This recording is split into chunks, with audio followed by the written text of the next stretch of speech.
اللہ نے ایک بات ذکر کی وَلَقَدْ هَمَّتْ بِهِ وَهَمَّ بِهَا، تحقیق عزیز مصر کی بیوی نے ارادہ کر لیا تھا گناہ کا، وَهَمَّ بِهَا، اور حضرت یوسف علیہ السلام کے دل میں بھی اس کا وسوسہ آ چکا تھا۔ یہ ہم کا جو لفظ ہے یہ دو معنوں میں استعمال ہوتا ہے، پکا ارادہ کرنے کے لیے بھی عربی میں ہم کہتے ہیں، اور دل میں کوئی خیال اور وسوسہ آئے اس کو بھی ہم کہتے ہیں۔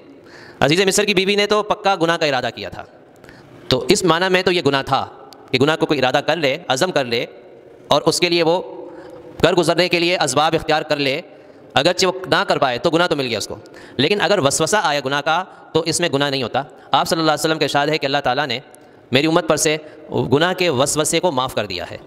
حتانوی رحمۃ اللہ نے لکھا ہے کہ یہ ایسا ہی ہے جیسے کہ کوئی آدمی روزے سے ہو، گرمی کا موسم ہو، اس کے سامنے ٹھنڈا شربت رکھا ہو اور شدید اس کو پیاس لگ رہی ہے روزے کی وجہ سے، تو اس کے دل میں خیال ہوتا ہے کہ میں یہ شربت پی لوں، تو اس کو کہتے ہیں ہم وسوسہ، اگرچہ اس کا پکا ارادہ ہے کہ میں نہیں پیوں گا، روزہ نہیں توڑوں گا، اس میں کوئی گناہ نہیں ہے۔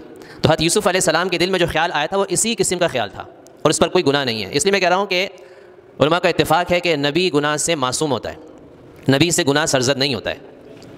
اس قسم کا وسوسہ آ جانا یہ تو ایک بشری تقاضا ہے، تو ہر انسان کے ساتھ لگا ہوا ہے، چاہے نبی ہو یا غیر نبی ہو، اور میں نے کہا کہ اس پر نہ کوئی پکڑ ہے نہ کوئی گناہ ہے، اس لیے یہ تو معاف ہے۔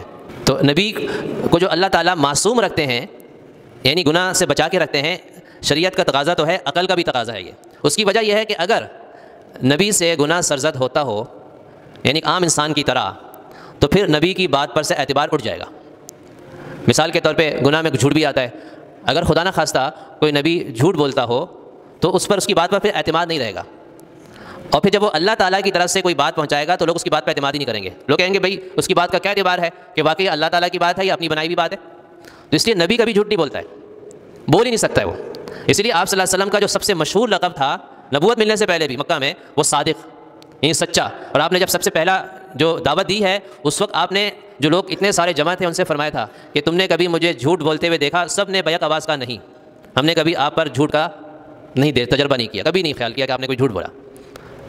اچھا مزے کی بات یہ ہے کہ اب اس کے ذمن میں مرزا قادیانی بھی آ جاتا ہے۔ مرزا قادیانی بھی خود لکھتا ہے کہ جو آدمی، اس نے اپنی کتاب میں لکھا ہے، جو آدمی ایک دفعہ جھوٹ بول دے تو اس کی کسی بات کا اعتبار نہیں رہتا۔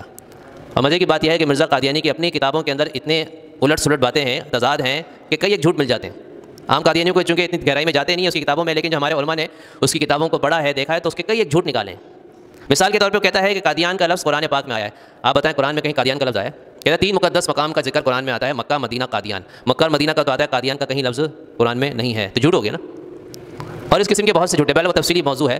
تو نبی کبھی گناہ سے سرزد نہیں ہوتا، کیونکہ پھر اس کی بات پر سے اعتماد ختم ہو جائے گا۔ اسی وجہ سے نبی کی رائے میں تو غلطی ہو سکتی ہے، اور رائے میں غلطی ہونا گناہ نہیں ہوتا۔ ایک رائے نبی نے دے دی اور وہ رائے صحیح نہیں تھی، اس کو اجتہادی خطا کہتے ہیں۔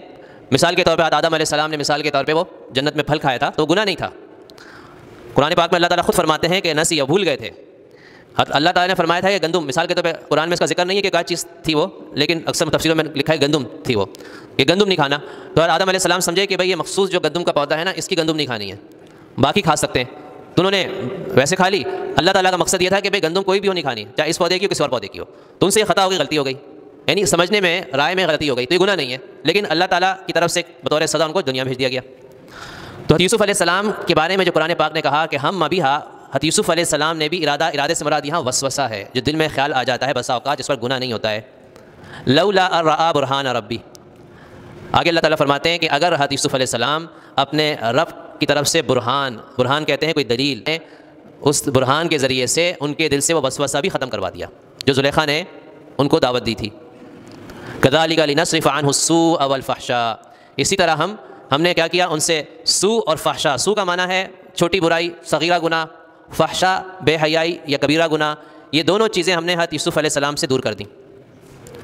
یہ نہیں فرمایا کہ حضرت یوسف علیہ السلام ان سے دور ہو گئے، ان کو ان سے دور کر دیا۔ مقصد یہ کہ یوسف علیہ السلام تو پہلے ہی گناہ سے دور تھے، گناہ ان کی طرف آ رہا تھا، اللہ نے ان گناہوں کو ان سے پھیر دیا۔